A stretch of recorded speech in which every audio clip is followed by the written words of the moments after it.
Perfecto. Vale. Pues nada, Frankie, ahora ya con la grabación, bienvenido oficialmente y muchísimas gracias por compartir este ratito con nosotros, que como decía antes me consta que eres un hombre muy ocupado. Y nada, una presentación, más bien una introducción súper rápida para que te conozcan un poco más los compis, aunque ya les pasamos la semana pasada tu perfil de LinkedIn y un poco contexto de lo que nos vienes a contar hoy. Y nada, pues deciros que Frankie es un apasionado de la inteligencia artificial, es una persona con muchísima experiencia en un montón de sectores a nivel tecnológico, tanto en grandes empresas como a nivel emprendedor, a nivel docente. Bueno, tiene mucho que contarnos. Además, como ya os pasamos, tiene un podcast también muy interesante de pensamiento digital que os vuelvo a recomendar, donde tanto él como sus invitados pues bueno, intentan acercarnos un poco al resto de los humanos el tema de la inteligencia artificial, que muchas veces nos parece como Matrix, y la verdad es que lo explican muy bien y mola mucho. Y nada, bueno, yo conocí a Frankie en el anterior trabajo en el que estuve, antes de Sequoias, donde él era Head of Product y yo Product Designer. Y la verdad es que coincidimos muy poquito y personalmente me quedé con muchas ganas de haber compartido más tiempo, porque seguro que hubiéramos hecho cosas chulas. Pero nada, me fue suficiente para ver que Frankie pues era una persona no solo de la que aprender mucho, sino con la que se trabaja muy bien, que genera muy buen ambiente, y eso se veía en el equipo. Y, y que bueno, como está demostrando hoy, pues tiene ese gen que también comparte Sequoias de compartir conocimiento, y hoy viene a contarnos un poquito más de inteligencia artificial. Así que por todo esto me pareció muy buena idea presentaros a Frankie y Frankie presentarte a Sequoias. Y nada, seguro que me he dejado muchísimas cosas por decir, así que todo tuyo y muchas gracias de nuevo por compartir este ratito con nosotros. No, gracias a ti, ya has dicho demasiadas. De hecho, me has puesto colorado, yo creo, ¿eh? No, en fin, Qué va, qué va. te lo agradezco un montón y nada, decirte que es mutuo, ya lo sabes, ¿no? Vivimos un tiempo ahí corto, pero intenso. Hubiera estado bien poder Eso es. colaborar más tiempo, pero bueno, quién sabe, en el futuro a lo mejor, ¿no? Igual te vienes, Frankie, ¿no? Eso, yo aquí. Nada, todo se puede hablar al final. Bueno, bienvenido. Muchísimas gracias. Y lo que decía antes también, yo encantado de hacer estas cosas. Llevo haciéndolas mucho tiempo y me gusta, si queréis, incluso todavía a día de hoy podemos decir evangelizar un poco con el tema de inteligencia artificial, porque aunque se hable mucho de ella, en el fondo realmente se la comprende todavía poco. Hay mucho hype, hay mucho mito por ahí, hay mucho mal entendimiento y bueno, por eso tengo el podcast, que lo tengo ya desde hace 3 años, y por eso me gusta hablar cuando me dan la oportunidad. Voy a compartir la pantalla, a ver si...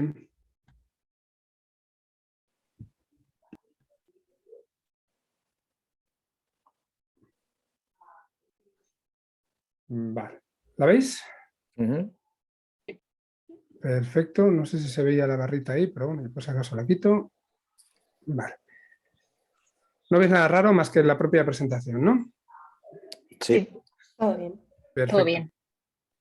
Vale, pues, perdonad, tengo todavía alguna pequeña secuela del COVID que pasé hace casi 2 meses, pero todavía me queda un poco de tosecilla y, en fin, ¿qué os voy a contar? Seguro que alguno más estáis similar. Sí, estamos medio equipo igual. Sí, es horrible. Pues, como comentábamos, vamos a hablar de inteligencia artificial, pero sobre todo desde el punto de vista de cómo afecta al producto y sobre todo cómo afecta a la gestión del producto, ¿no? Al propio desarrollo, pero desde el punto de vista de un product manager. Y de hecho, la audiencia a la que está dirigido es precisamente esos perfiles. Gente que está metido en desarrollo de producto a diferentes niveles y, y que, bueno, que cuando tiene que lidiar con un proyecto que tiene de base pues, inteligencia artificial, si no a lo mejor de una forma muy profunda, pero sí al menos en alguna de sus patas, pues se encuentra a veces con situaciones que le son nuevas, que no están acostumbrados y que a veces queremos resolver como si fuera otro tipo de producto. Y al menos en mi experiencia ya de bastantes años, como decía antes Carlos, pues llevo dedicado a la inteligencia artificial unos poquitos más de 20 años y llevo dedicado también a producto pues unos 14, 15 años, ¿no? Pues en todos estos años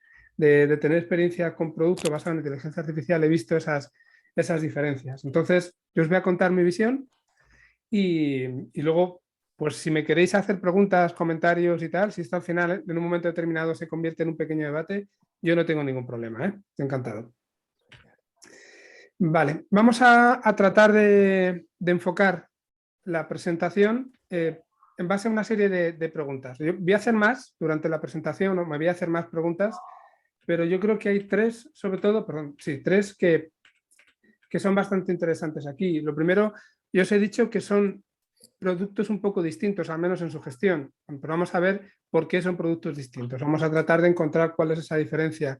Y una vez que la tengamos clara, vamos a ver cuál es el impacto que causa en la empresa. El impacto a nivel de gestión de expectativas, a nivel de gestión de la comunicación, de gestión de los equipos. Bueno, pues vamos a tratar de ver cómo impactan el resto de la empresa, y también trataremos de ver cuáles son las habilidades, ¿no? O las competencias incluso que tiene que tener un product manager para este tipo de proyectos para adaptarse a la situación, ¿no? y hacerlo con éxito.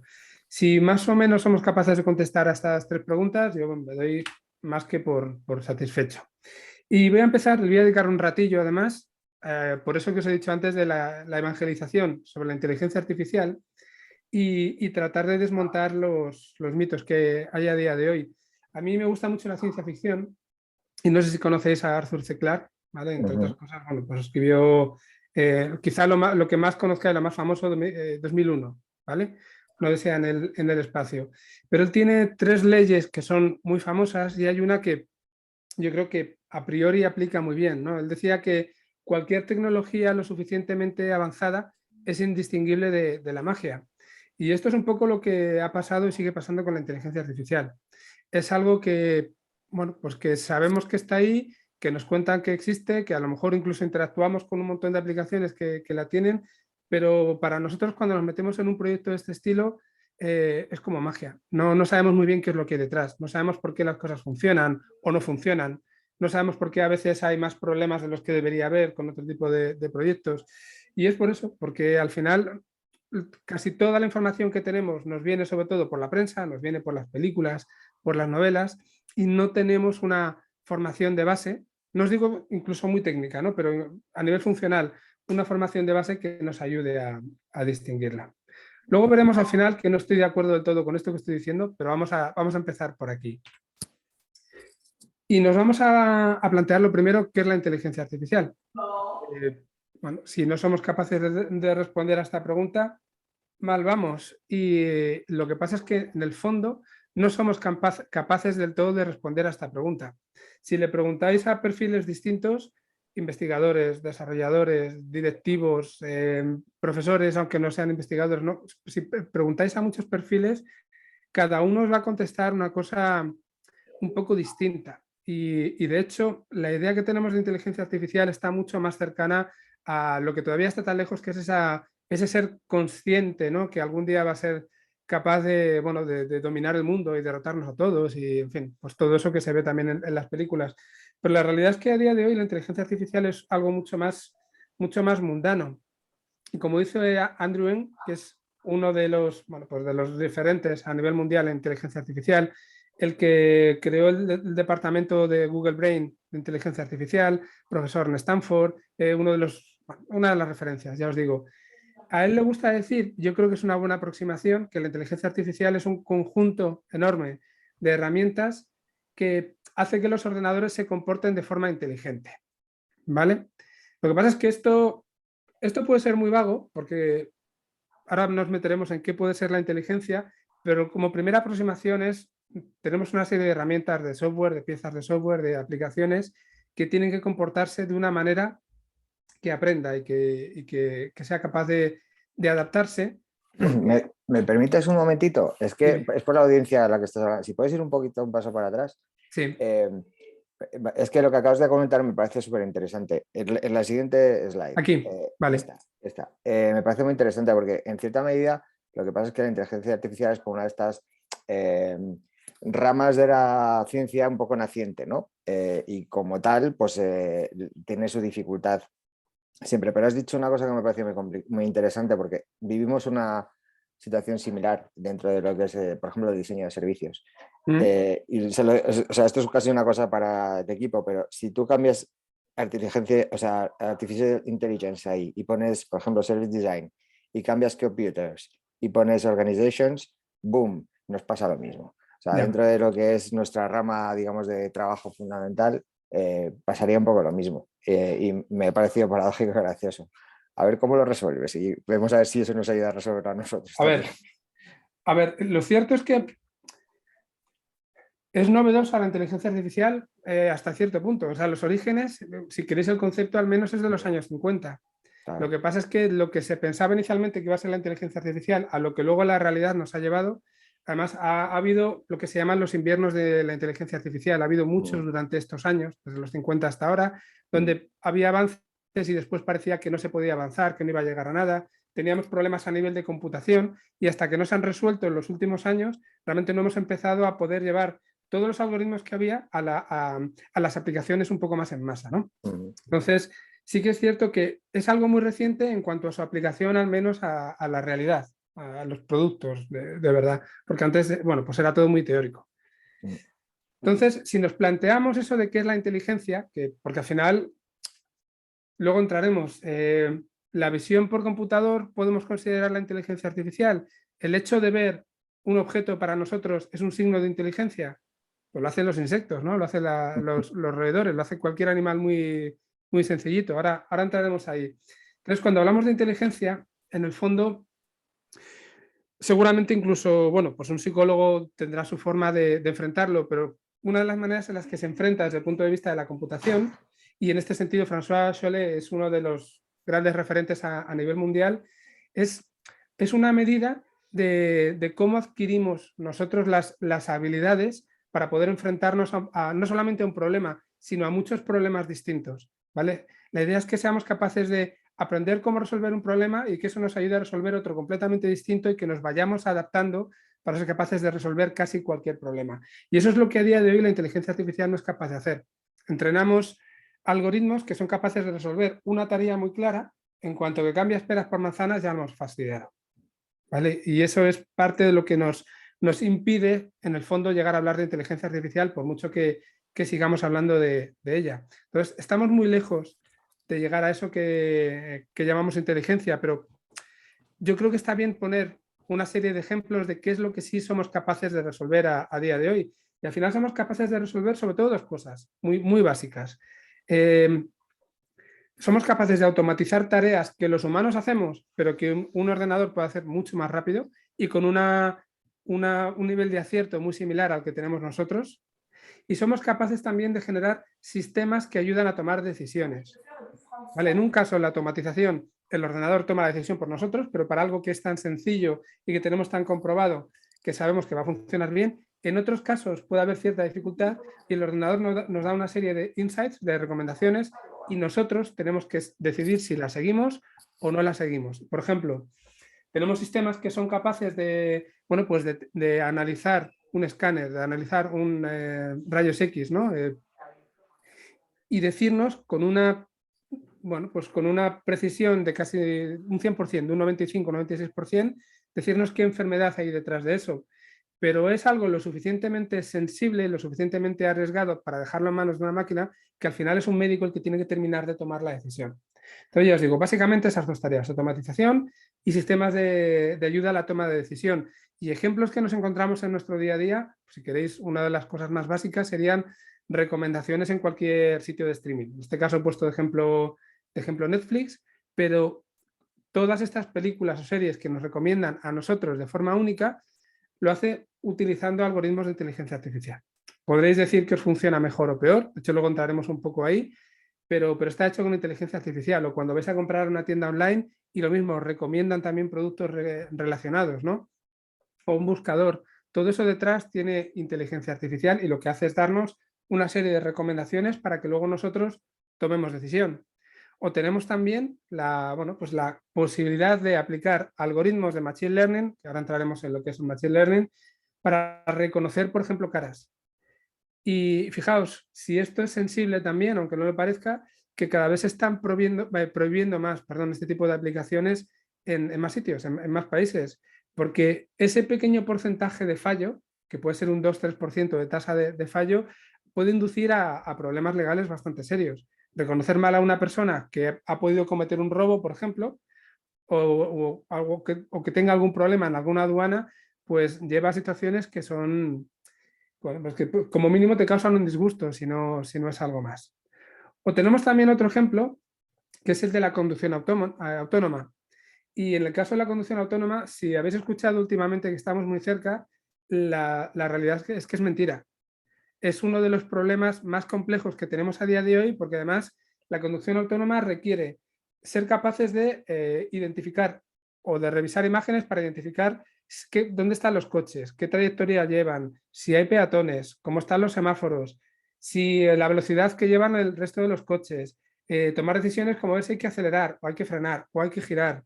No lo sé, hay un montón de elementos ahí que además, bueno, si lo unimos a que muchas veces las líneas no están muy bien dibujadas en la carretera, o que hay obras, o que hay un montón de situaciones que se salen de lo común, pues creo que en conducción autónoma hay, si no recuerdo mal, son 5 niveles, estamos en el tercero. Y el tercero es un nivel en el que todavía hay mucha inseguridad. Se puede tener un coche autónomo si le proporcionamos externamente al coche una serie de mecanismos que le ayuden a moverse, ¿no? Que le ayuden a orientarse y que le ayuden a tomar esas decisiones que os estaba contando.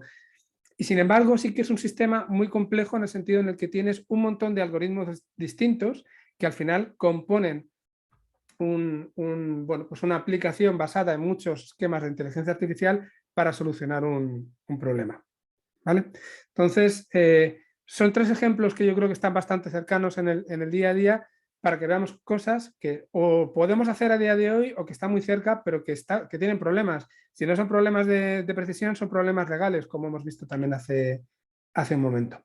Entonces, decía yo antes, ¿estamos hablando de inteligencia artificial o realmente estamos hablando de lo que comúnmente se llama, y seguramente que habéis escuchado, como Machine Learning? Y aquí tenemos que ver Machine Learning como una de las disciplinas dentro de la inteligencia artificial. La inteligencia artificial es un paraguas dentro de los cuales, bueno, dentro del cual hay como diferentes disciplinas, y hay una, si queréis, podemos dividir en 2 grandes grupos. Uno que sería el simbólico, que era la inteligencia artificial que había hace muchos años, que sobre todo estaba basada en reglas, sistemas expertos y cosas así, y otro es el conexionista, que es donde está el Machine Learning, las redes neuronales, las redes bayesianas, un montón de algoritmos que a lo mejor os pueden sonar. El Deep Learning no es parte de Machine Learning también. Un montón de algoritmos que os pueden sonar y que a día de hoy es sobre todo lo que se está utilizando en la mayoría de las aplicaciones. Y el Machine Learning no es ni más ni menos que una serie de algoritmos, una serie de métodos o de algoritmos que lo que hacen es aprender de los datos, ser capaces de, a partir de los datos, reconocer una serie de patrones, y eso le permite predecir a partir de una entrada qué es lo que tiene que ocurrir. Entonces, si le damos un montón de imágenes que reconozcan perros, si después le damos una imagen de un perro, tiene que ser capaz de determinar si es un perro o no lo es.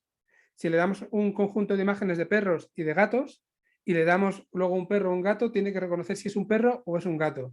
Y si le damos a lo mejor un elefante, pues tiene que ser capaz de reconocer que no es ni un perro ni un gato, pero a lo mejor no sabe que es un elefante. Al final, el Machine Learning aprende a partir de los ejemplos que nosotros le estamos dando. Y esto que os digo de las imágenes lo podemos llevar al lenguaje también, lo podemos llevar a predicción en bolsa, por ejemplo. Hay un montón de situaciones en las que estamos trabajando con esto. Y si queréis, si lo simplificamos, lo que hay por detrás es matemática compleja, basado en estadística compleja también, pero no es más que eso.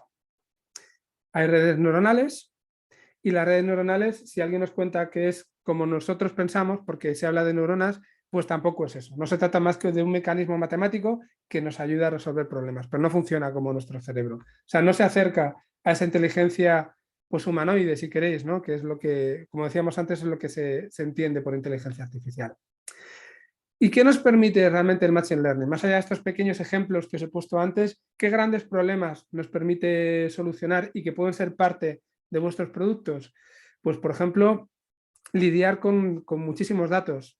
Lidiar con muchísimos datos, que es lo que hace un buscador, como Google o como Bing, ¿vale? O podemos tener en nuestra propia organización muchísimos datos. Pensad, por ejemplo, en alguien que tenga que gestionar todo lo que hay en el BOE, ¿vale? Todas las leyes y todo lo que se ha publicado en el BOE desde hace decenas de años. Si tenemos que buscar entre toda esa información para encontrar algo que estamos buscando, pues hombre, una persona no creo que lo tenga todo en la cabeza. Puedes tener un equipo que trabaje en paralelo, al final te pierdes información y encima van a tardar mucho en hacerlo. Pues con con buscadores, con sistemas de análisis textual, en este caso, eres capaz de buscar entre miles de millones de páginas en Google, ¿vale? O eres capaz de buscar también entre, bueno, pues seguramente millones de páginas en un sitio como el BOE, ¿vale? Entonces, nos permite solucionar los problemas cuando tenemos mucha información, muchos datos y tenemos que lidiar con ellos. Nos permite, como os decía, también solucionar problemas que tienen que ver con la toma de decisiones, desde los sistemas de recomendación hasta un sistema que nos diga, que nos recomiende qué acciones podemos comprar en bolsa, que nosotros luego tomemos la decisión, o como os decía también, que nos diga qué probabilidad hay de que una persona tenga tal enfermedad a partir de una prueba médica que se le haya realizado, o incluso puede dar una recomendación sobre si una persona, bueno, pues es culpable o no es culpable, o puede ser que sea reincidente, alguien que ha estado en la cárcel, por ejemplo, hay una probabilidad de que reincida o no reincida. O sea, todo eso nos lo puede recomendar. Nosotros después tenemos que tomar nuestras propias decisiones a partir de esa información, pero también podemos utilizar inteligencia artificial y cada vez más para mejorar la interacción hombre-máquina. Y aquí, por ejemplo, los altavoces inteligentes son un caso bastante, pues cada vez más extendido, ¿no? Que nos ayuda pues a buscar, como hemos dicho antes, nos ayuda cada vez más incluso a comprar, podemos comprar a través de estos altavoces, nos ayuda bueno, pues a ponerle recordatorios, o para personas mayores, por ejemplo, les pueden servir para no tener que lidiar con un ordenador y poder pues, comunicarse de alguna manera, ¿no? Incluso enviar alguna alarma para que puedan venir a casa. Y como veremos después, incluso todavía presentan sus problemas.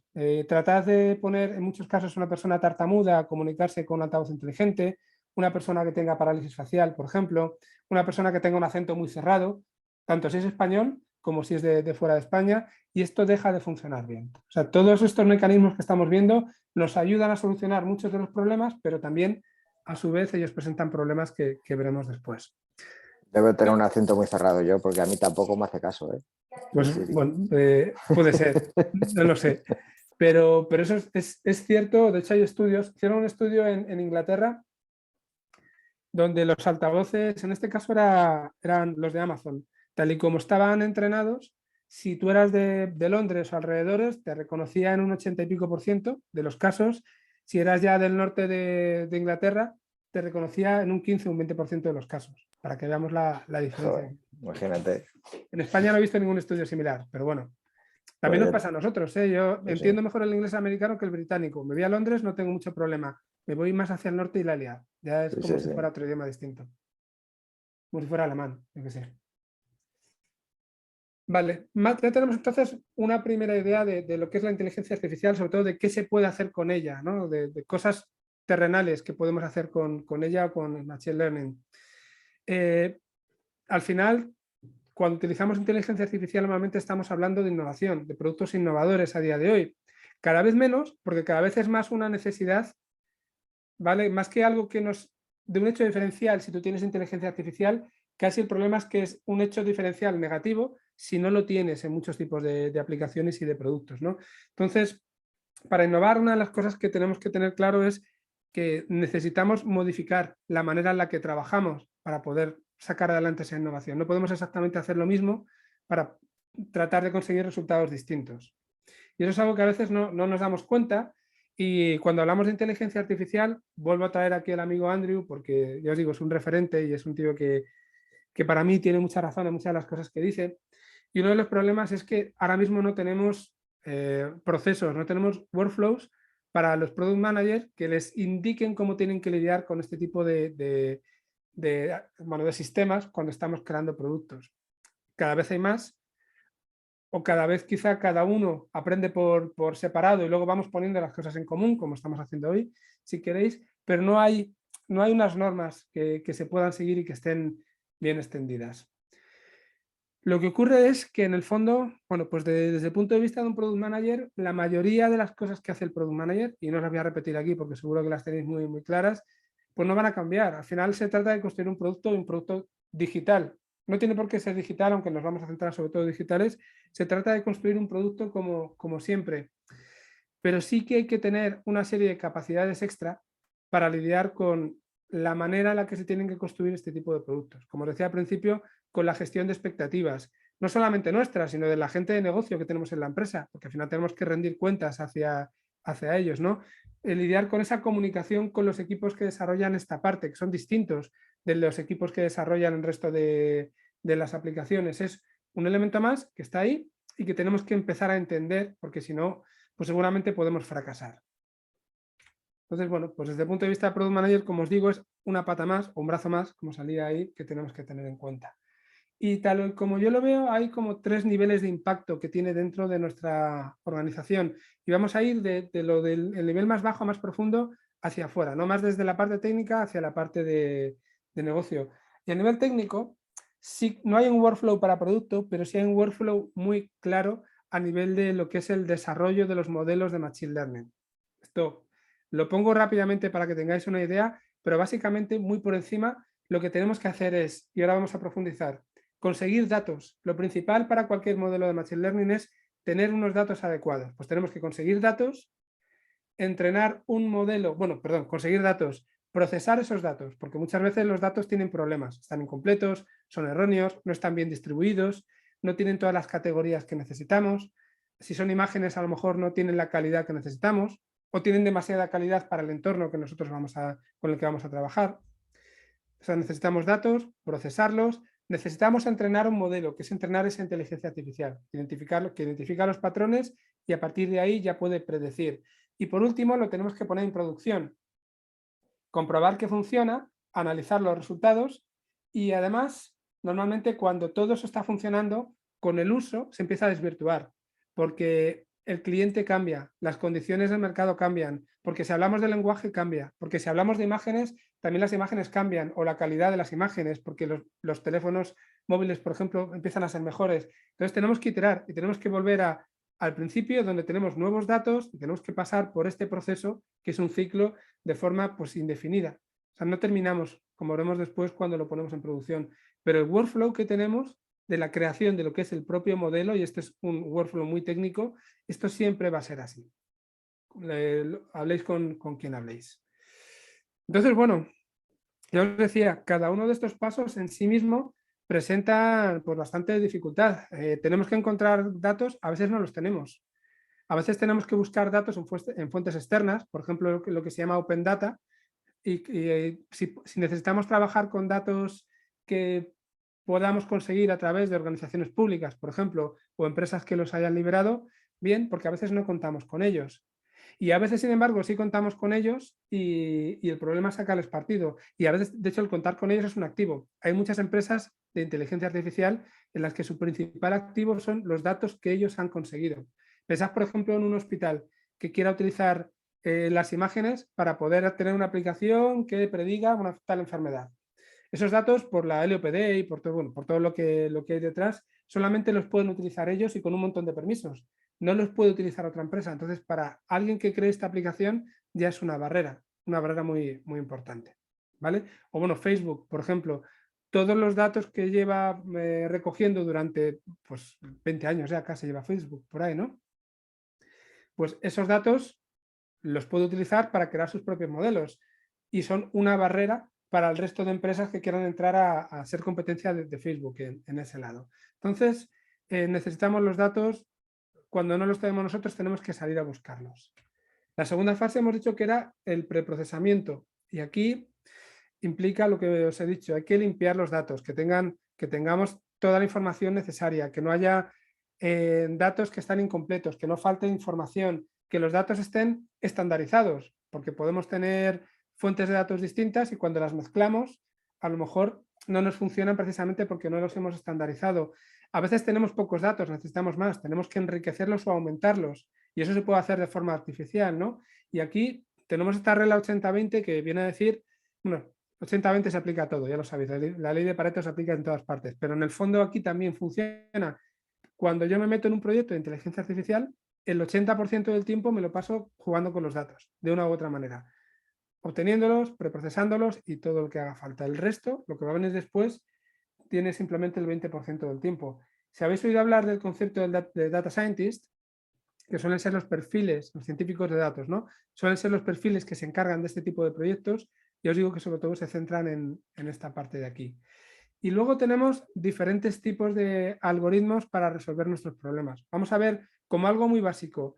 Hay sobre todo dos tipos, que son algoritmos supervisados, que necesitan tener datos que además estén etiquetados. Si le voy a dar una serie de imágenes a mi sistema para que entrene y me saque un modelo que me permita diferenciar entre perros y gatos, yo le tengo que dar fotos de perros diciéndole que son de perros y fotos de gatos diciéndole que son de gatos. Eso es lo que significa que los tengo, que he supervisado, que los tengo etiquetados previamente, ¿vale? Y aquí hay algoritmos sobre todo de clasificación, pero también de regresión, que son los que me permiten predecir valores. La subida en bolsa, por ejemplo, ¿no? Si yo sé lo que ha ido pasando en bolsa, pues igual puedo predecir lo que va a ocurrir después. Por desgracia es más complicado que eso, porque si no seríamos todos ricos. Pero bueno. Y luego están los algoritmos no supervisados, en los que tenemos un montón de información, de datos, pero no tenemos un etiquetado. Entonces, lo que hacemos es lo que se llama clustering, que se llama agrupar los datos que están muy cercanos. Entonces, por ejemplo, pensad, una tienda online que tiene un montón de clientes y quiere agrupar a los clientes para poder realizarles distintas campañas de marketing a cada uno de ellos. A priori ellos no van a saber qué tal cliente es de tal categoría y qué otro tal cliente es de tal categoría. Además tardaría mucho en poder etiquetar a toda la gente para poder hacer eso. Entonces lo que se hace es pasarle un algoritmo que no tiene esas etiquetas, pero sí es capaz de juntar a la gente que tiene un perfil muy similar. Y una vez que ya los tienes juntos, tú puedes revisar y decir, ah, vale, estos que están aquí con este perfil similar son para mí los VIP. Estos son los que no me compran nunca. Estos son los que compran, pero siempre de descuento. Ya puedes buscar pues esa cercanía entre ellos y darles una clasificación, una categoría que a ti te interese, ¿vale?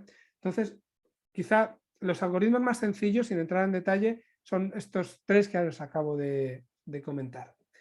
La siguiente fase, una vez que ya hemos entrenado, es testar. Hay que ver cómo es de bueno el modelo que hemos creado.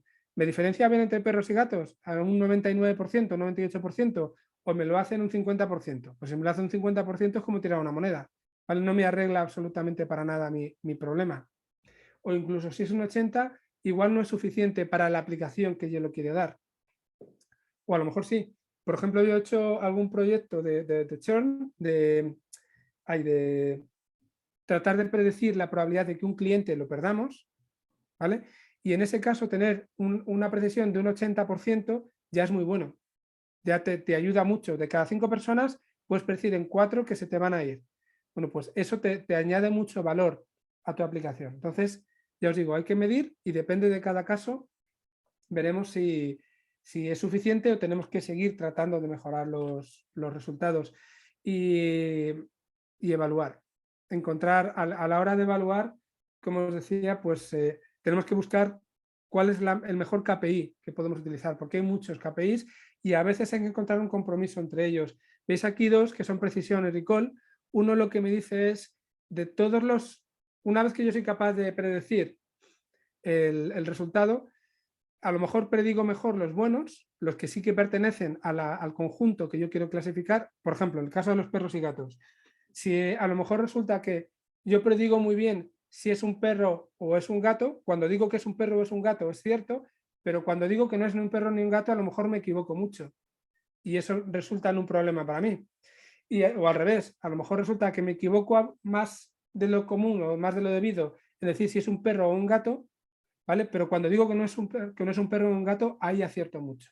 Pues eso, normalmente siempre hay un trade-off, hay un compromiso y es muy difícil tener las dos cosas a la vez. Con perros y gatos nos da igual, pero pensad que hay que diagnosticar cáncer, por ejemplo.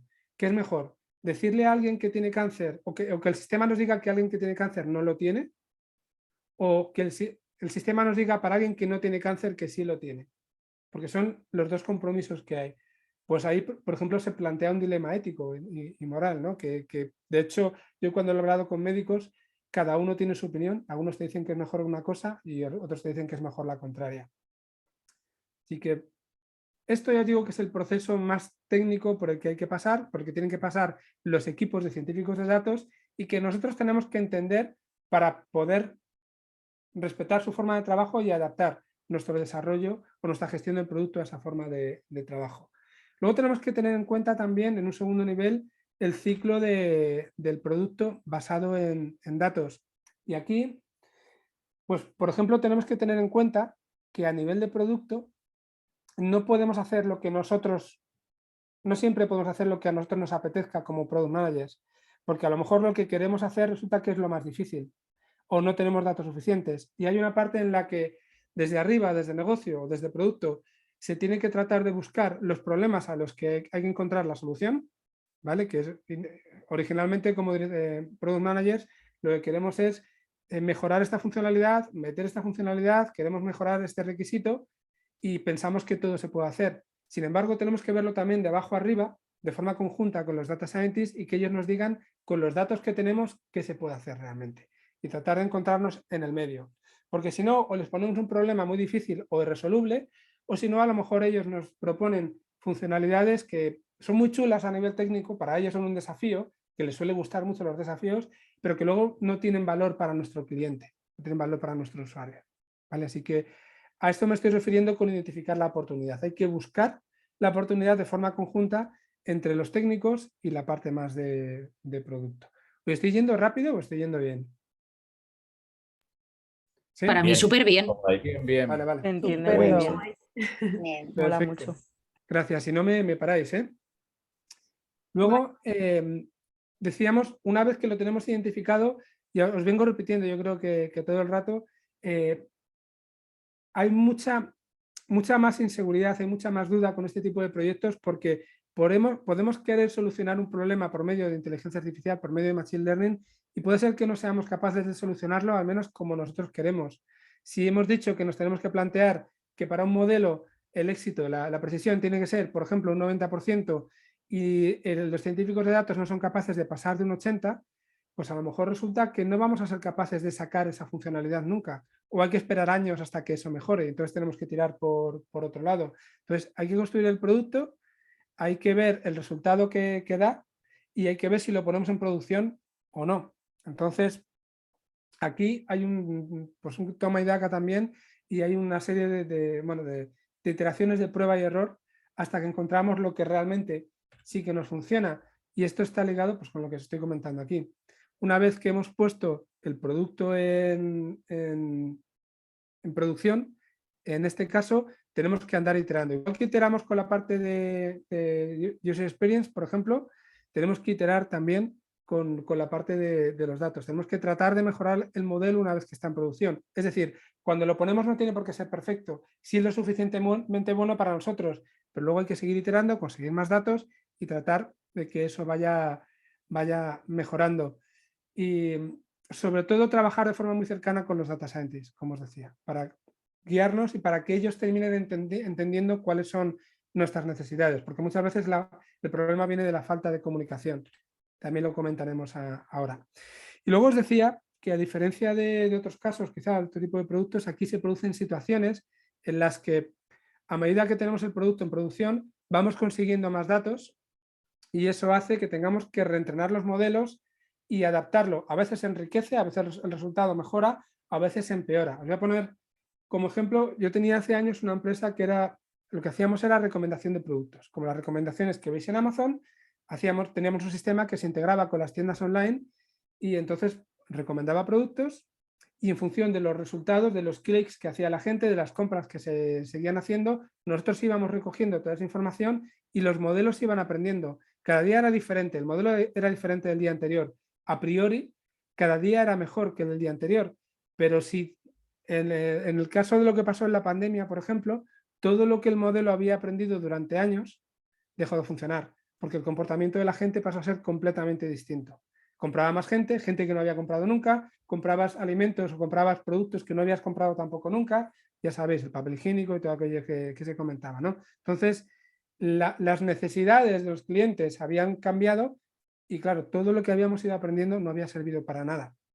Bueno, pues hay que saber lidiar con ese ciclo y tener en la medida de lo posible también soluciones, de eso tenemos que aprender, hay que tener soluciones, planes B, para que cuando eso deje de funcionar, si se produce alguna situación, pues se adapte.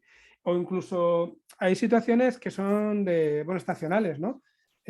Black Friday, el comportamiento es distinto del resto del año. El Día de la Madre, si vendes, por ejemplo, flores, ¿vale? O las rebajas dentro de moda o de electrónica también. Es decir, el modelo tiene que adaptarse también a cada uno de los momentos y aprender de forma contextual, cuándo está, no solamente dónde está, sino cuándo está, ¿no? En qué momento se encuentra dentro de todo esto. Y el tercer nivel sería un nivel más de estrategia de la compañía, donde ya tenemos que lidiar no solamente con la parte de producto, sino con la parte de negocio, con los directivos, si queréis, en este caso, ¿no? Y aquí, pues tenemos que, sobre todo, ser capaces de gestionar muy bien las expectativas de la gente de negocio, que, como os decía antes, no comprenden muchas veces esta parte de la tecnología, ¿no? Tenemos que ser capaces de empezar no por soluciones a problemas complejos, sino por soluciones a problemas sencillitos que nos den quick wins, ¿no? Hacer pequeños pilotos que nos ayuden a tener un resultado bueno, que podamos utilizar como demostrador para el resto de la empresa y que cree confianza, que genere confianza, que nos ayude también a saber cómo tenemos que trabajar con este tipo de proyectos. O sea, repito, si queremos empezar por un proyecto que es la clave de nuestra empresa, de nuestro producto, normalmente la vamos a liar. Y de hecho, hay estudios que te dicen que entre el 80 y el 90% de los proyectos de inteligencia artificial que se ponen en marcha terminan fracasando, terminan no saliendo a producción. En pequeñas empresas y en grandes empresas, a todos los niveles. Entonces, hay que empezar por estos pequeños pilotos. Hay que tratar de, si nos vamos a basar en inteligencia artificial como algo diferenciador para nuestro producto, para nuestra empresa, hay que tratar de construir esas fosos que llaman en inglés, esas barreras, ¿no? Si tenemos datos que no tiene nadie más, perfecto, estamos creando una barrera de entrada para cualquier empresa. Si tenemos algoritmos que no tiene nadie más, y esto es más difícil, ¿vale? Porque normalmente se utilizan algoritmos que son del estado del arte, bien conocidos y que incluso los copiamos, ¿no? de todo lo que se investiga en la universidad, pero si tenemos un algoritmo propio, entonces también es bueno. Y por otro lado, está la construcción de los equipos. Podemos construir un equipo interno, pero lo ideal en estos casos es hacerlo, empezar de fuera e ir hacia adentro. Es decir, como no solemos entender cómo funcionan estos proyectos y cómo funciona la inteligencia artificial, o contratamos a alguien que entienda mucho desde el principio y lo sepa construir, o si no, lo mejor es subcontratarlo primero fuera a una empresa que te pueda ayudar a desarrollar los primeros proyectos, tener a alguien de dentro que se empape y poco a poco ir contratando tú a gente para que se vaya haciendo cargo de los proyectos. ¿Vale? Mi recomendación normalmente es hacer ese camino, ¿no? de fuera hacia adentro. Entonces, todo esto hay que contárselo a los directivos, hay que contárselo a la gente de negocio para que entiendan pues cómo hay que trabajarlo, ¿no? y entiendan pues la incertidumbre que hay, la inversión que hay que hacer sin saber muy bien los resultados que vas a obtener. Y esto, ya os digo, mi experiencia al menos no es fácil muchas veces. ¿Cómo afecta todo esto al Product Manager? Bueno, pues afecta... Bueno, antes de contestar la pregunta, si queréis podemos tratar de ver, de analizar cuáles son las habilidades que requiere un Product Manager. Yo he metido aquí 5, seguramente podemos meter muchas más. Echaréis alguna en falta, a lo mejor me decís que alguna no la habéis tan relevante, pero sin discutir demasiado necesitamos empatía con el cliente, conocimiento del cliente también, ¿no? Necesitamos tener un conocimiento del negocio, de la propia estrategia, habilidades de comunicación con la parte técnica y con la parte de negocio también. Un cierto entendimiento y conocimiento técnico, aunque sea a nivel funcional, aunque sea un poco por arriba, pero necesitamos tenerlo. Y también necesitamos saber pues, gestionar y colaborar con todos los equipos, ¿no? Con todos los stakeholders que hay dentro del producto.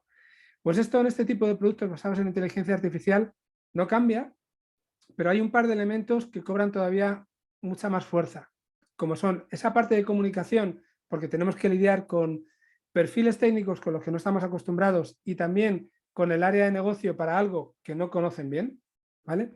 Y también tenemos que tener un poquito más de entendimiento de la parte técnica de lo que a lo mejor nos gustaría y podría ser a priori necesario. No hace falta ser un experto en inteligencia artificial, pero sí tener unas ciertas nociones más allá de lo que conoce la mayoría de la gente para poder empatizar también con los equipos y para poder saber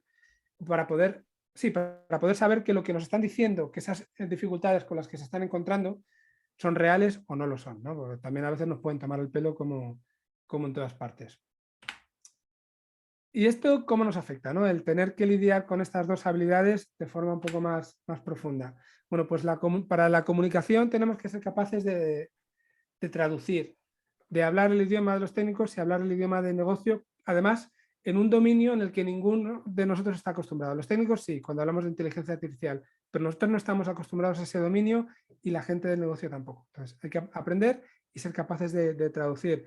Decíamos que tenemos que ser capaces de gestionar las expectativas de todos los stakeholders, de comunicarles bien el por qué se está retrasando, por qué se necesita más tiempo de lo normal, por qué hay que comprar tras base de datos, porque si no, no vamos a ser capaces de crear el producto de forma adecuada. Hay que hacer una evangelización y un marketing incluso dentro de la empresa, ¿no? Cuando se consigue esos pequeños quick wins de proyectos que puedan ser, a lo mejor no tengan un impacto muy grande, hay que venderlo muy bien para que en el resto de la empresa se entienda la importancia que tiene, ¿no? El haber conseguido dar ese paso. Y eso muchas veces se va a conseguir mejor con demostradores que simplemente contándolo, ¿no? Bueno, al final se trata de generar una cierta confianza y para eso pues, a veces nos resulta complicado por todo lo que acabamos de comentar, ¿no? Luego está la otra pata, la colaboración con los científicos de datos, y aquí hay que darles cierta autonomía. Se les puede controlar menos en ciertas partes que a otros equipos técnicos, precisamente porque tienen que meter mucho la cabeza en los datos, tienen que entender muy bien qué es lo que hay detrás, qué es lo que se puede sacar, tienen que crear sus propios pilotos primero y luego nosotros tratar de adaptar esos pilotos a lo que necesita el producto. Entonces es la otra pata con la que tenemos que lidiar y tenemos, ya os digo, que trabajar con ellos de una forma distinta que con otros equipos que son técnicos. Y como os decía también en algún momento, tenemos que entender muy bien cuáles son las métricas que al final nos van a decir que eso está funcionando o no. Porque imaginaos, incluso aunque fuéramos un product manager que tiene un background muy técnico, si tenemos que saber si una línea de Java funciona, si una función de Java funciona o una función en JavaScript para la parte de front funciona, seguramente nos va a hacer fácil examinar el código y ver si está por buen camino, ¿no? Pero el problema con los modelos es que para nosotros son cajas negras. Estos modelos de Machine Learning lo que tienen es una serie de números que si nos ponemos a examinar no vamos a entender. Ni nosotros ni los científicos de datos. La única manera de evaluarlo es a través de las métricas. Entonces, hay que entender muy bien esas métricas, hay que entender muy bien si los resultados son adecuados, si se generan en tiempo, que a veces a lo mejor se puede resolver un problema con un 98% de precisión, pero tarda 3 minutos y resulta que nuestro sistema necesita que conteste en un segundo. ¿Vale? Pensad en las recomendaciones de producto que os decía antes. Si entráis en Amazon y tarda varios, de hecho no os voy a decir minutos, tarda 10 segundos en mostraros las recomendaciones, eso desde el punto de vista del cliente es un problema, porque tú la página enseguida o te enganchas o te mueves a otro lado. Entonces, cuando hay que dar resultados en tiempo real, igual no necesitamos ese 98%, nos vale un 90%, si a cambio nos puede dar resultado, de hecho en milisegundos, que es lo que se pide en este tipo de aplicaciones. Entonces hay que encontrar con las métricas, hay que encontrar de nuevo ese compromiso entre todo lo que hay alrededor para ver qué priorizamos y con qué nos quedamos, ¿no? Hay que, como dice ahí, hay que experimentar mucho, hay que buscar mucho hasta que damos con la tecla de lo que necesitamos. Y luego, como os decía, los datos presentan sus complicaciones. A veces no tenemos suficientes, son pequeños, y aunque sean pequeños, a veces podemos trabajar con ellos, o a veces son grandes, pero son muy dispersos. Son datos que tienen valores de categorías muy distintas y entonces no los podemos utilizar muy bien para entrenar, o hay que limpiarlos mucho. O sea, hay que hacer mucho preprocesamiento y esto, como os decía, puede llevarte el 80% del tiempo. Pues hay que entender que nuestros equipos necesitan muchas semanas a lo mejor para tener los datos ya preparados de forma adecuada y durante esas semanas nosotros no vamos a ver resultados. Vamos a ver resultados desde el punto de vista de la aplicación al producto, ¿vale? Podemos examinar con ellos que los datos están mejorando, la limpieza y el procesamiento de los datos está mejorando. Les podemos pedir cuentas de eso, pero no desde el punto de vista del producto no vamos a ver mejoras o innovaciones. Tenemos que entender las limitaciones y que, bueno, pues a veces va a haber fallos. Aquí, pues mira, si me gusta, no se ve el ratón, ¿no? No se ve el ratón. Bueno, pero si, como veis ahí, si me gusta la nueva generación y me va a recomendar series similares y me recomienda Padres Forzosos, como veis ahí, pues hay algo que no está funcionando bien. ¿Cómo de grave es? Bueno, pues a lo mejor no es mucho. A lo mejor resulta que es que a todos los frikis como a mí que les gusta la ciencia ficción, pues también les gusta Padres Forzosos. O resulta que comparten cuenta con los hijos, ¿vale? Y ven Padres Forzosos. Entonces, al final, bueno, pues los algoritmos tienen ciertas limitaciones. Si yo comparto cuenta con otra persona en Amazon por el Prime y cada uno compramos cosas distintas, las recomendaciones de producto que nos va a hacer, pues a lo mejor nos parece que están mal, pero el problema es que tiene dos perfiles muy diferentes comprando productos, entonces las recomendaciones van a ser raras para nosotros. Y eso un algoritmo no lo puede entender porque no sabe quién está detrás de la pantalla, ¿vale? O sea que, como os digo, hay limitaciones con las que hay que lidiar. Luego hay temas también matemáticos que son difíciles de solucionar. Podemos entrenar modelos y si los entrenamos mucho se produce lo que se llama overfitting, y es que están muy adaptados a nuestro conjunto de entrenamiento, pero luego lo pasas a producción y el resultado es muy malo, porque los datos que metemos en producción, lo que la gente realmente hace con ese modelo, resulta que se parece poco a lo que nosotros hemos entrenado, o al revés, resulta que tenemos un modelo muy simple y necesitamos más datos para poder adaptarlo. O sea, hay una serie de elementos matemáticos por ahí que hace que los modelos no sean adecuados, y esto es un problema para el equipo de Data Scientist con el que tienen que lidiar. O está el tema de los sesgos, que seguramente habéis oído hablar de ellos, pero básicamente el problema que se presenta es que muchas veces los datos están sesgados hacia cierto tipo de categorías y no tienen en cuenta, no tienen bien otro tipo de categorías. Entonces saca resultados que son erróneos.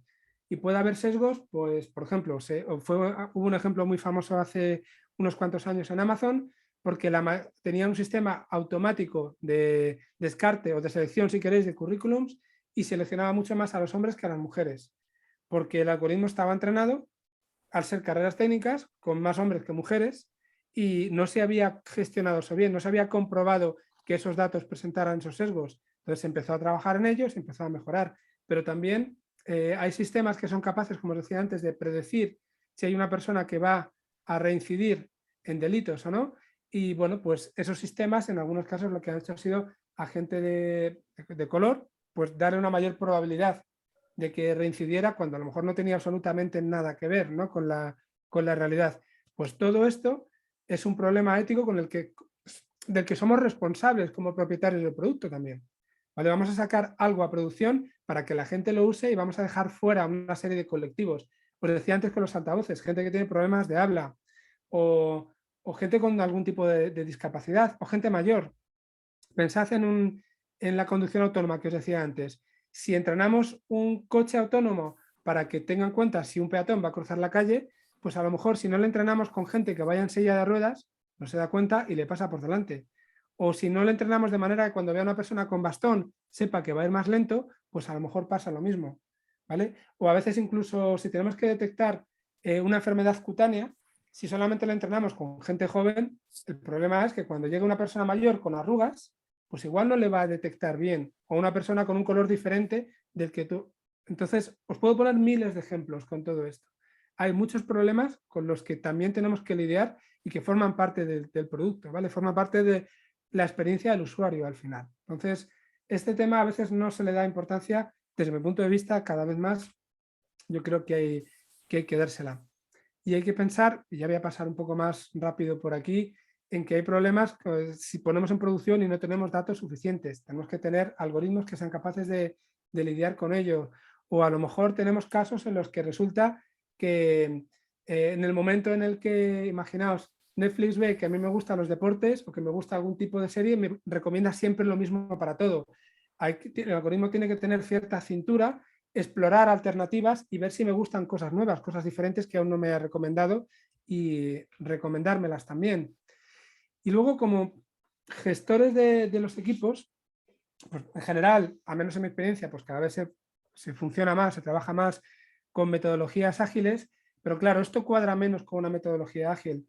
Los sprints tienen que llevar bueno, pues ritmos distintos, a veces se consiguen los resultados, a veces no. Entonces, desde mi punto de vista, hay que tener una mentalidad ágil, pero no ser demasiado estrictos en la forma de la aplicación de la metodología ágil con este tipo de equipos. Yo, por ejemplo, he gestionado hace años equipos en Zara.com, ¿vale? Para este tipo de proyectos, y los sprints de primeras ya no eran de 2 semanas, sino que eran de 3. Y hacíamos análisis intermedios donde veíamos cómo iba el sprint y hablábamos entonces con negocios y veíamos que iba a haber retrasos. O sea, hay que tener una mentalidad un poco distinta. Al final del todo, como precisamente hay tantos problemas como os acabo de decir, mi recomendación es que no hagamos puestas en producción, no hagamos lanzamientos con toda la artillería, sino que tratemos de poner cositas pequeñas basadas en inteligencia artificial, pero cositas pequeñas, ver cómo funciona, hacer mucho test A/B, ver si mejoran los resultados, ver qué impacto tiene y luego ir iterando, ir mejorándolo y bueno, pues tratando de obtener los resultados que realmente queremos. Porque una vez que lo hemos puesto en producción, además, como os he dicho ya incluso varias veces, resulta que nuestro cliente puede cambiar, el mercado puede cambiar, se puede pervertir de alguna forma nuestro modelo, ya puede tener resultados que son adecuados para lo que había hace un año, pero no para lo que hay ahora. Entonces tenemos que tener preparados modelos alternativos, tenemos que tener preparadas incluso reglas manuales para que si nuestro modelo deja de funcionar bien, podamos hacer un cambio en nuestro producto sin que el cliente lo note mucho y nos permita también ir mejorándolo y iterándolo hasta que eso funcione. Al final, como os decía al principio, de estas tres leyes, quizá la que más impacto puede tener al principio es esta de que la tecnología, cuando es suficientemente avanzada, es indistinguible de la magia, pero a mí me gusta casi ver más la segunda ley, ¿no? Que dice que la única forma de descubrir los límites de lo posible es tratar de adentrarse un poco más allá de lo que es imposible y es la única manera de llegar a construir cosas nuevas, ¿no? La única manera de conseguir innovar. Y aquí pasa un poco igual. Si queremos hacer solamente aquello que damos por seguro, si queremos solamente utilizar modelos de inteligencia artificial que ya sabemos que funcionan bien, pues nos vamos a dejar vamos a dejar fuera la oportunidad de crear productos que sean disruptivos, ¿no? O tener resultados que sean mucho mejores de lo que tenemos. Entonces, para mí, se trata de abrir mucho la mente a, bueno, pues a todo lo que nos proponen los data scientists, ponerles en la tierra también a ellos y adaptarlo mucho al producto y abrir la mente también la manera con la que tenemos que trabajar con el resto de los equipos. Y por mi parte nada más. No sé si tenéis así preguntas, no estáis de acuerdo con algo. Bueno, ¿Lo veis? Muy bien. Felicidades, me ha encantado. Muchas gracias. Gracias. Muchas Está gracias. muy guay. Pero ayuda, no ayuda. Dame feedback, a ver, ¿qué pensáis? No, A mí me ha totalmente. sorprendido un poco bueno, sí, ¿no? El tema de la conducción. O sea, no tiene ningún tipo de datos, pero no sé, o sea, era como, tiene que ser la leche de difícil, pero aún así como que tenía confianza en que estaba un poco más avanzado. El tema de la inteligencia artificial adaptada a la conducción. A ver, está muy resuelto si quieres el conducir por carretera abierta. Conducir por ciudad todavía le queda mucho. O sea, Ahí es donde que está el problema. me parece que hay como demasiadas variantes, ¿no? O sea, es que simplemente yo incluso conduzco distintos dependiendo de la cara que tenga. El que está a mi lado, quiero decir, es un poco coña, ¿no? Pero que es como un poco jungla y me sorprendía que fuese, como que pareciese que iba tan bien, pero a la vez lo que has dicho, pues bueno, como que me encaja. Y eso que acabas de comentar realmente es importante también. Al revés, es decir, como conductor tú te fijas en el peatón para ver si va a cruzar, no va a cruzar. Si aparece una pelota por la carretera, sabes que va un niño detrás, ¿no? Todo Ese tipo eso, de cosas. entrenar todo ese tipo de situaciones no es fácil. Nosotros lo hemos adquirido con la experiencia nuestra y la de otros que nos han dicho, ¿vale? Que tenemos que hacerlo, pero vamos aprendiendo constantemente y aquí pasa igual. Muy chula la charla. Yo quería decir que mi hermano es programador Python y se especializó en inteligencias artificiales durante un tiempo y hizo un proyectillo para San Francisco que, bueno, empezó en él y luego se fue. Era una startup que se trataba de coger todos los casos jurídicos de Estados Unidos y tener una inteligencia artificial que los investigase, viese, encontrase una lógica en cuáles iban a ganar y cuáles iban a perder antes de los juicios, porque en Estados Unidos se puede apostar a los juicios. Puedes meter dinero en un juicio que no es el tuyo y para ganar en el juicio, ¿sabes? O sea, y entonces que estaban haciendo una inteligencia artificial que analizase todo eso. Él se encargaba de hacer pues como la lógica y tal de Python y tal. Y bueno, aparte de que la gente trabajaba 12 horas en el proyecto y eso es lo que Mm. le repelió a mi hermano y al final se largó. Pero él decía que joder, había una parte de entrenar a la inteligencia artificial o por lo menos supervisar que era súper densa, que al final tenían como contratados a un montón de gente que estaba revisando, ¿sabes? O sea, revisando pues que los resultados que estaba teniendo la inteligencia artificial eran los correctos y que era súper tedioso y que era como toda una parte enorme de que se comía gran parte del presupuesto de ese proyecto. Totalmente de acuerdo. O sea, solo de pensarlo, imagino que es un problema bastante difícil. Sí, sí. Y bueno, joder, y otras cosas que a mí me interesan mucho es que joder, las inteligencias artificiales yo las veo como si fuera una especie de caja negra de que ha pensado, o sea, quiero decir que al final no sabes por qué ha pensado lo que ha pensado, ¿no? Entonces, o sea, si está muy entrenada, pues puede saber, pues puede acertar mucho, pero a veces no sabes por qué. Quiero decir, si una inteligencia artificial te da un consejo, ese consejo cómo te lo tienes que tomar, ¿sabes? O sea, una cosa es que detecte una imagen y diga, ¿tiene cáncer o no tiene cáncer? Una imagen médica. O dibújame un perro y te dibuja un perro. Pero sí, que si tú le dices, ¿qué debería hacer? ¿No? O sea, según los parámetros que has tenido. Me parece Claro. súper difícil de dejarte guiar por una inteligencia artificial cuando no se sabe muy bien cómo ha llegado a las conclusiones que ha llegado. Se trabaja mucho en lo que se llama explicabilidad en la inteligencia artificial, que es tratar de determinar el por qué se ha tomado esa decisión, ¿no? La mayoría de los algoritmos son de caja negra, se llama de caja negra, y no te permiten tener esa explicabilidad. Hay unos poquitos, árboles de decisión y cosas así, que sí te permiten entender qué decisiones se ha ido tomando para que al final te dé una respuesta o te dé otra, ¿vale? Pero eso lo que te ayuda es a encontrar casi más correlaciones, no te dice el por qué. Yeah. Y esa parte de encontrar la causalidad, que sería el siguiente paso, es algo en lo que también estamos muy lejos. O sea, encontrar la causalidad de una decisión que se ha tomado, que ha tomado una inteligencia artificial, o nosotros mismos incluso muchas veces, estamos muy, muy, muy lejos de ese tema. Yeah. Aún nos queda mucho. Y en relación a proyectos, joder, yo veo, hay dos inteligencias artificiales que se están haciendo muy famosas ahora mismo, ¿no? Que una es GPT-3 en relación con textos, que te autorrellena los textos y te dice Sí. que yo le veo millones de usos, pero lo difícil es, bueno, le veo potenciales, pero claro, luego concretarlos es difícil. Y luego la de DALL-E, ¿no? Es la que se está haciendo famosa ahora que hace que tú le dices, dibújame a Superman vestido de rosa en un edificio y te lo dibuja. Y en plan realista, en plan cúbico, en plan tal. Es increíble. O sea, que me parecen dos inteligencias artificiales increíbles que además se pueden contratar, porque puedes, ¿no? O sea, puedes pagarlas y utilizarlas. El tema es, ¿para qué? ¿Sabes? O sea, a mí me recuerda un poco a mí me recuerda un poco a cuando la gente decía, el futuro no va a llegar hasta que haya jetpacks, ¿no? Hasta que haya mochilas que te hacen volar. Sí. Y ahora mismo ya hay jetpacks. Hay unos cuantos vídeos de gente que tiene la famosa mochila que vuela. ¿Y para qué sirve? No sirve para nada, ¿sabes? O sea, o por lo menos no se está llegando a una explicación de qué hacer con ella, ¿sabes? No, Entonces, pero el a tema es veces me GPT, recuerda a eso. Joder, nos falta saber para qué emplearlas. ahí sí que empieza a haber ya aplicaciones. GPT-3 se está empezando a utilizar para generación de contenidos, Sí, ¿vale? Y se está empezando a utilizar para generación de código también, que además lo sí, es genera increíble bastante bien. Sí. Y DALL-E, pues una de las cosas que se habla es para, por ejemplo, bueno, a ver, para generación de imágenes de viñetas, por ejemplo, se puede utilizar, o para generación de logos, o sea, para toda la parte de diseño, se puede utilizar. El tema es, ¿nos van a sustituir a los humanos para eso o todavía no?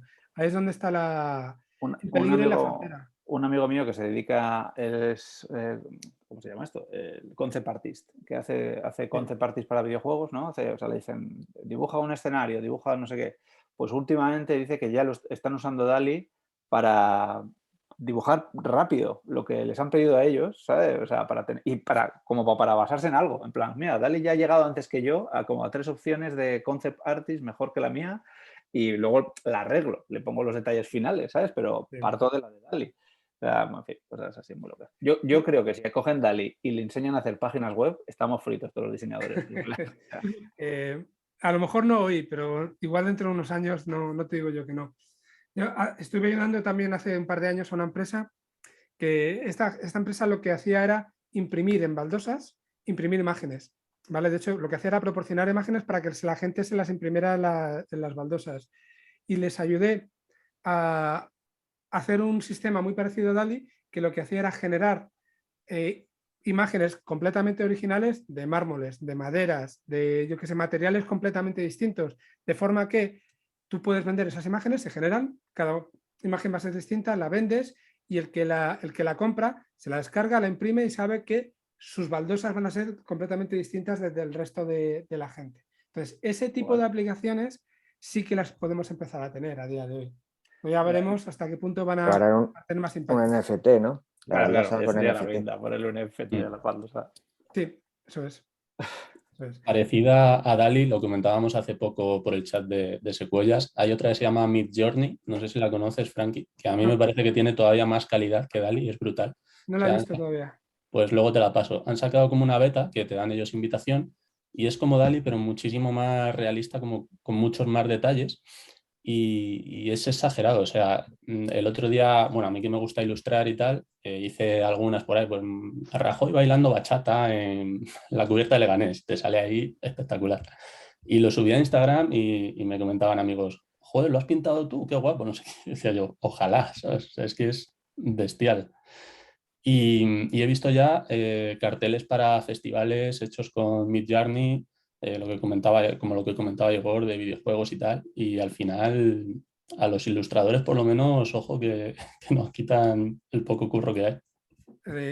Y a los programadores también, yo no sé, yo creo que llegado a cierto punto nos vamos a quedar para retocar cosas, ¿vale? Para tener un nivel de abstracción más alto, te van a hacer el trabajo, estas aplicaciones te van a hacer el trabajo de bajo nivel y luego tú ya lo vas a ir adaptando. Entonces hay que ver si eso lo que te ayuda es a tener en menos tiempo trabajo de más calidad o qué, exactamente. Es lo que es. Pero bueno, como esto es imparable, yo creo que poco podemos hacer. Sí. Frankie, yo aprovecho para darte las gracias como parte del equipo de data de Secuoyas, porque me parece que has hecho una labor educativa muy, muy guay al resto de los compis. De hecho, hay un par de frases con las que me he quedado de todo lo que has dicho, porque por supuesto, o sea, he aprendido, pero al final ha sido más tu visión del Machine Learning, de la inteligencia artificial, lo que más me ha aportado a mí personalmente. Y es un poco la historia esta que hay más allá de la caja negra de la que hablamos, de que ciertos algoritmos de caja negra, etc., sino en el concepto general de la inteligencia artificial que a veces nos perjudica a los técnicos o especialistas o lo que sea de data, porque es verdad que al final el no saber realmente la profundidad o la complejidad que tiene estos procesos y no entenderlo bien en qué va a consistir ese proyecto y las dificultades que se pueden encontrar, ¿sabes? Al final es verdad que produce como mucha... O sea, obviamente da mucha incertidumbre, pero de eso sabemos todos. O sea, creo que aquí en Secuoyas todos en cada uno de nuestras posiciones conocemos la incertidumbre, pero creo que falta como esa educación y que de verdad todos entendamos un poquito de lo que estamos hablando de cara a enfrentar proyectos, ¿sabes? Y creo que a lo mejor... Pues eso es simplemente un comentario, o sea, para un poco decir que me alegro mucho que hayas venido porque es un primer pasito a que todos estemos dentro de una misma línea, porque por supuesto aquí cada uno tiene que estar especializado en sus cosas y no todos en todo, pero creo que es muy bueno que empecemos a ver que detrás de la inteligencia artificial no hay magia, que de verdad es un poco raro decir esto, pero es mucho más sencillo de lo que parece y mucho más complejo de lo que parece. Y bueno, eso, que muchas gracias. No tengo a priori ninguna pregunta porque creo que has dicho muchas cosas que eran necesarias y creo que seguir avanzando en esto no. Pero bueno, habéis dicho al principio algo de que si Frankie está invitado a Secuoyas, bueno, no sé si hay que guiñarle un ojo a Dani o algo, o a Frankie, pero bueno, ahí dejo el guiño. Dani ya lo ha dicho, así que será Frankie, ¿no? Pues eso, Frankie, te guiño yo. Los dos guiños para ti, Frankie. Sí, y vienes Vale, con vale. recomendación si vale de algo. Muchas gracias. Sí. Nada, yo encantado de que hablemos otro día, sin ningún problema. Sí. Nada, estás invitado si te quieres pasar una vez al mes o algo ahora en verano, si tienes poco curro, ya sabes. A ver, poco curro nunca voy a tener, pero si tengo excusa para no hacerlo, pues mira, a eso me voy a coger. Yo Hablando tengo- del... Ah, perdona. Perdón, no, yo iba a hacer una pregunta. No, empieza. Sí, sí. Nada, yo que sabiendo todas las trayectorias que tienes con la inteligencia artificial y proyectos digitales, ¿hacia dónde crees que va a evolucionar la inteligencia artificial o a qué retos nos vamos a enfrentar de aquí a un futuro próximo? Oye, Vale, por lo que ha dicho, los diseñadores a quedarnos sin trabajo. Eso no va a pasar. Otra cosa es qué tipo de trabajo. Retos Claro. realistas. Tú que conoces bien esta pata de la tecnología. A ver, por contestar, si quieres, primero esto último, yo mismo lo he dicho, ¿no? Yo creo que hay un poco de alarmismo con el tema este de perder el trabajo o no perder el trabajo. Yo creo que sí que va a ocurrir lo que estaba diciendo Daniel ahora, que es que nos vamos a tener todos que adaptar de una u otra forma. Vamos a tener una ayuda y todos, a todos los niveles, vamos a tener que adaptarnos a una forma distinta de trabajar, pero no creo que nos quiten el trabajo. En cuanto a barreras hacia dónde va, hay una cosa que tenemos que empezar a tener en cuenta. Por un lado, hemos tenido que lidiar con la barrera de la gestión de los datos, de todas las directivas de privacidad, todo eso que es un previo para poder meternos en inteligencia artificial, pero es que ahora están empezando a haber directivas, leyes, normas, dependiendo de si es, sobre todo en Europa, no menos en Estados Unidos, que también van a limitar lo que se puede y cómo se puede hacer con la inteligencia artificial. Se van a meter más cada vez en estos aspectos éticos, que de momento son éticos, que os estaba comentando, pero que se van a empezar lo mismo, a legislar, ¿no? De alguna manera. Entonces, eso nos va a condicionar, porque a lo mejor va a haber aplicaciones que igual podemos desarrollar, pero no podemos aplicar en producción. Lo que os decía, yo puedo invertir mucho en reconocer las caras y luego no se puede utilizar para nada, luego no me lo permiten tener en una cámara que a lo mejor necesito para no sé qué, ¿vale? Entonces, esas limitaciones nos van a hacer que tengamos que pensarnos muy bien desde el punto de vista de producto qué desarrollo que no nos pueda traer un problema después o que no nos lo vayan de aquí a 1 o 2 años nos lo vayan a prohibir. Entonces creo que ese tema lo tenemos que tener muy en cuenta. Luego, sobre qué podemos hacer y qué vamos a poder hacer con la inteligencia artificial, cada vez más rápido, cada vez con más datos, cada vez hay algoritmos que funcionan mejor. Se empezó por solucionar problemas con imagen que parecían insolucionables y después a partir de ahí hemos conseguido solucionar problemas con el análisis del lenguaje que parecían insolucionables. O sea, cada vez vamos a ser capaces de mejorar. Pero eso sí, lo que os decía, normalmente para tareas muy específicas. Entonces solucionamos un problema, pero no solucionamos todos los demás, no solucionamos ni siquiera problemas similares. Entonces yo creo que va a haber muchos proyectos pequeñitos, muy especializados y cada uno, bueno, pues para aplicarlo a un producto distinto. Pero aún queda mucho recorrido. Cada vez hay más demanda del mercado por este tipo de perfiles, cada vez hay más gente que se reconvierte, ¿vale? Gente que es economista, filólogos, físicos, gente que no ha estudiado nada que tenga que ver, que se reconvierten a data scientists, ¿no? Bueno, pues como hay más demanda, todo esto nos va a llevar a seguir avanzando mucho en muy poquito tiempo. Pero vamos, yo el futuro no lo sé, ojalá. Si lo supiéramos todos, ¿verdad? Sí. Bueno, hay algunas cosas que están claras, ¿no? O sea, yo que me llevo de la conversación que hemos tenido y sobre, pues igual lo que puede preocupar un poco más, ¿no? Pero está claro que hay ciertas capacidades humanas que todavía son difíciles de replicar desde un punto de vista de máquina y muchas de ellas son herramientas fundamentales para nuestro trabajo, para el que hacemos nosotros. Por eso no digo que no sea algo posible en el larguísimo plazo. O sea, no voy a hacer como el que no, un científico ha dicho que esto no es posible. Bueno, porque todo la lío. Pero hay cosas como son la capacidad de abstracción, saber construir analogías, que precisamente no son lo que se están sabiendo hacer este tipo de modelos, ¿no? Cuando hablamos de que son súper especializados, precisamente porque no pueden hacer todo eso. Y de esa forma adaptarse, porque saber abstraer y saber hacer analogías es fundamental para hacer y tener una buena adaptabilidad, ¿no? Entonces, le queda mucho terreno, pero es cierto que hay mucho que hacer en ese sentido a nivel pues de comunicación, como estabas diciendo, porque, claro, cuando vemos lo que está pasando con los vehículos, ¿no? Te dices a ti mismo, joder, esto está aquí ya, ¿no? Y sobre todo si lo dice Elon Musk, es como, esto está aquí ya. Bueno, pues está aquí ya para ciertas cosas, para otras, precisamente porque no existen esas capacidades de abstracción y de hacer analogías, pues a la máquina le cuesta más, pero es brutal. Y creo que una de las cosas es eso, yo creo que una de las dudas es si habrá un momento dado en donde encontremos en uno de esos otros inviernos, ¿no? De la inteligencia artificial, porque resulta que lleguemos a un límite determinado de algo que todavía no puede ser, velocidad de computación, vaya usted a saber, ¿no? Y dónde tiene que ocurrir eso. aunque ahí también se mejora muchísimo, claro. Hay un punto ahí que seguramente marque una diferencia muy importante y es el tema de la computación cuántica, ¿vale? Que ya sabes, bueno, se ha hablado mucho en los últimos años, de hecho el año pasado se habló mucho y se dejó de hablar otra vez, ¿no?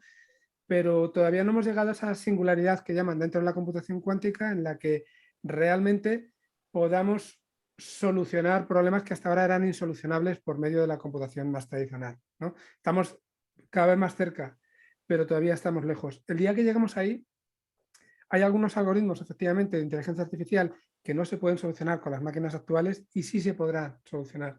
Aparte que todo será muchísimo más rápido. O sea, Claro. el aumento de la velocidad, eso sí que ya se ha aumentado mucho con ese tipo de computadores. El aumento de la velocidad será exponencial, pero con una curva muy, muy alta. Eso tiene que marcar una diferencia y nos debe acercar mucho a todo lo que estamos hablando. Pero también es verdad que los primeros computadores cuánticos eran como los computadores que había hace 80 años, que eran armarios de bombillas, de habitaciones gigantescas y que eso no había quien se lo llevara al mercado hasta que pasaron muchos años. Pues hasta que lleguemos a ese punto de singularidad y luego se pueda llevar al mercado, pues no sabemos, igual faltan 30, 40, 50 años, no hay forma de saberlo. Para mí eso es lo que va a marcar la diferencia. Mientras tanto, seguramente sigamos teniendo inviernos. Nos encontraremos con puntos o barreras que no somos capaces de pasar, ocurrirá algo que nos volverá otra vez a ayudar a pasarlos y así sucesivamente, al menos es lo que nos ha hecho la historia, hasta que lleguemos a ese punto en el que tendremos máquinas que a lo mejor ya sí se pueden acercar mucho a esa conciencia o ese nivel de abstracción que tenemos nosotros, pero habrá que verlo también. Bueno, pues mientras tanto a rellenar muchos chapcas de estos que son una forma de entrenar modelos también. Así que... Eso es.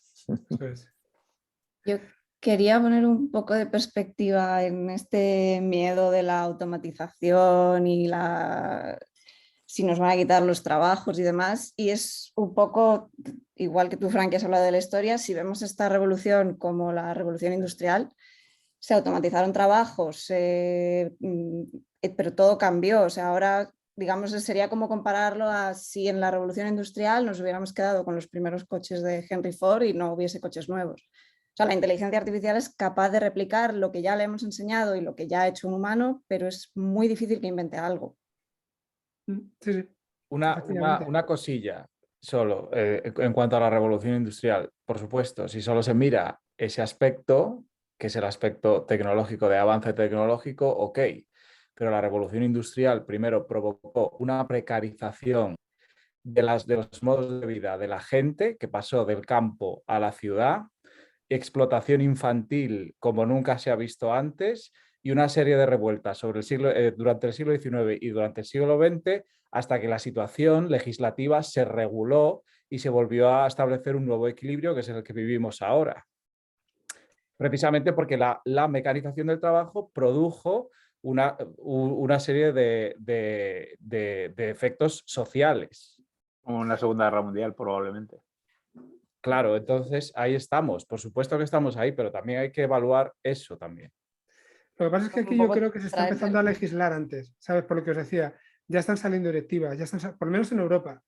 En Estados Unidos ya os decía menos, en China nos podemos olvidar. Eso es otro mundo completamente distinto. Aquí en lo que nos afecta van a poner límites a lo que se puede y no se puede hacer. Los usos que se están viendo ahora con la pandemia en China, los usos de la inteligencia artificial para tener control sobre la población, claro, sí, está la cara B. Todo lo tiene, ¿no? Todo tiene una cara A y una cara B. O sea, hablabas de todos los problemas sociales que puedo inducir, pero también todas las ventajas sociales que la mecanización ha introducido, ¿no? Por ejemplo, la lavadora, por poner una como muy práctica. Y en China esa revolución industrial, en el fondo la han tenido en las últimas 2 décadas, casi. Yo, de hecho, me pasé muchos años también viajando a China por ciertas circunstancias y bueno, pues eso de estar en fábrica todos tirados, trabajando niños y en situación precaria, hace 20 años lo tenían, cada vez menos. Entonces, ellos han llegado mucho más tarde ahí. Evidentemente, su forma de ver las cosas es distinta de la nuestra y lo están aplicando ahora con esta 4ª revolución industrial, ¿no? que estamos comentando. Por eso os digo que no les vamos a poder cambiar nosotros seguramente, no lo sé, es entrar en otro terreno y nos debemos preocupar como mínimo de primeras que no nos afecta a nosotros. Luego, por ejemplo, yo que sé, otra cosa positiva que se ha hecho ha sido el ejemplo de las residencias de ancianos de Japón, ¿vale? Para nosotros, y yo que sé, el tema de los robots puede ser un poco más frío, pero para ellos ha nacido con un robot debajo del brazo, o sea que lo ve mucho más cálido. Y entonces hay en algunas residencias que, claro, las personas que trabajan allí, como no se pueden ocupar plenamente de todos los ancianos, lo que ponen son pequeños robots que los ancianos interactúan con el robot, entonces van aprendiendo y cada vez van cogiendo un vínculo más fuerte. Hablo sobre todo de muchos ancianos que no tienen familia, están solos en este mundo. Y entonces están en esa residencia que, claro, una persona que está trabajando le encantaría dedicar todo ese tiempo, pero que no puede. Entonces, la suplencia está ese robot que cada vez el vínculo es más fuerte. Y digamos que para 4 días que le quedan a ese pobre viejito, pues entonces se sienten queridos. Y es curioso. Sí, o puede ayudar también incluso en casa, porque hay gente mayor que no se quiere ir a una residencia, se lo puede permitir económicamente, no tienen familia, lo que tú dices, están solos en casa y tienen ciertos peligros. Bueno, pues desde sistemas de detección que avisen cuando pasa algo, que también tiene que haber inteligencia artificial por detrás, hasta lo mismo, algún robot que le ayude a hacer lo que sea, cualquier cosa. Pero bueno, claro, a veces no lo llevamos todo para el mal, tenemos que pensar, es como cualquier otra herramienta. Una herramienta cualquiera puede usar para el mal o para el bien. Pues hay que tratar nosotros al menos de empujar para la parte buena, sobre todo como encargados de la parte de producto, ¿no? Justo en esa línea quería preguntarte la variable emoción, cómo se mezcla con la inteligencia artificial, ¿no? Hace poco leía, bueno, hace unos meses, un artículo de una chica que había implantado un modelo de inteligencia artificial que preveía los posibles suicidios o temas de acoso y demás en redes sociales, y habían aumentado un porcentaje bastante alto las llamadas de ayuda a servicios telefónicos de...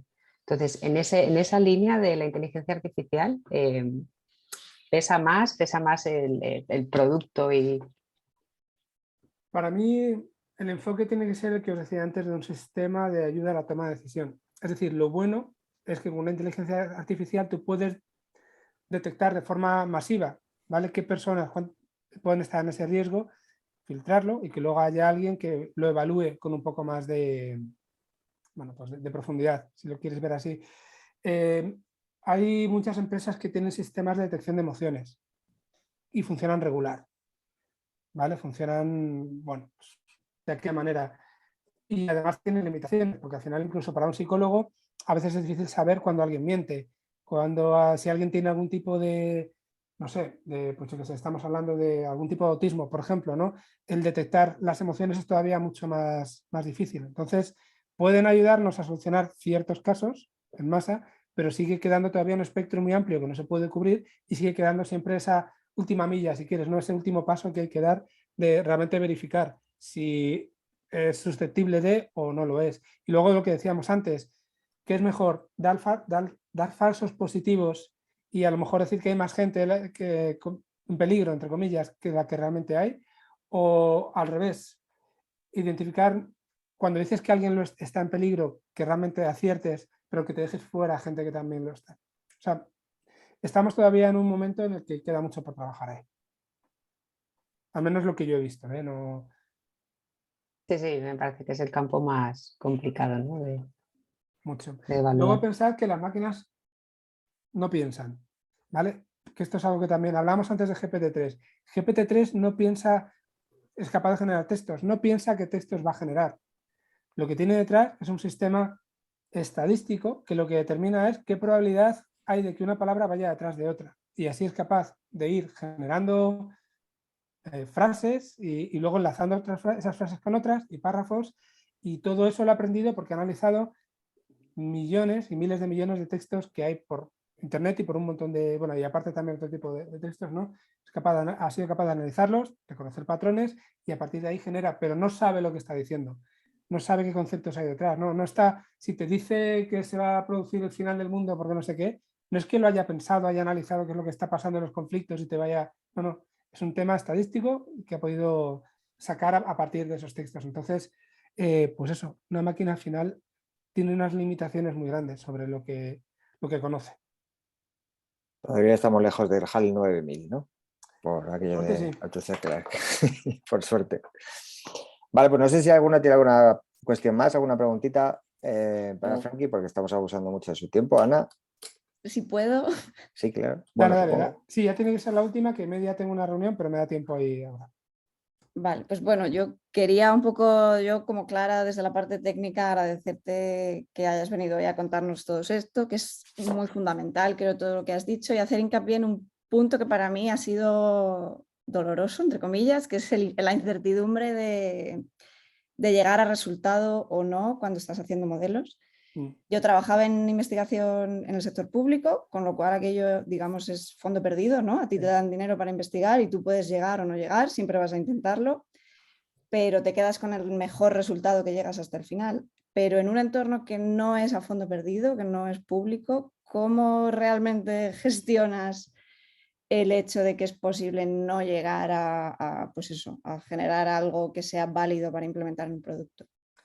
Pues para mí, le pongo la carga a lo que he dicho antes sobre el gestor del producto. Tiene que entender muy bien la situación y cuando se empieza un proyecto tiene que ser consciente.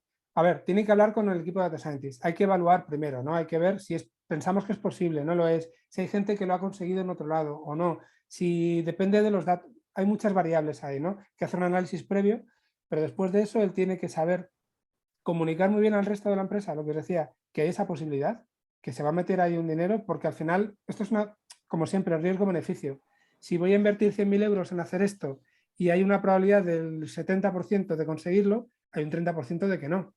Entonces, como a veces cuando tiras un dado de 6, si te sale de 1 a 4 lo consigues, si te sale 5 a 6 no lo consigues. Bueno, pues es ese rango de probabilidades, en este caso, este ejemplo que he puesto, pues que sepan desde el negocio que puede ocurrir. Y si ocurre, hay que analizar si el fallo está en que necesitas más tiempo, necesitas más datos, tienes un equipo que necesita más experiencia o otro perfil distinto, o simplemente que es un problema que no es resoluble. Y en tal caso deberías haberte dado cuenta antes, en la medida de lo posible, o durante el proceso.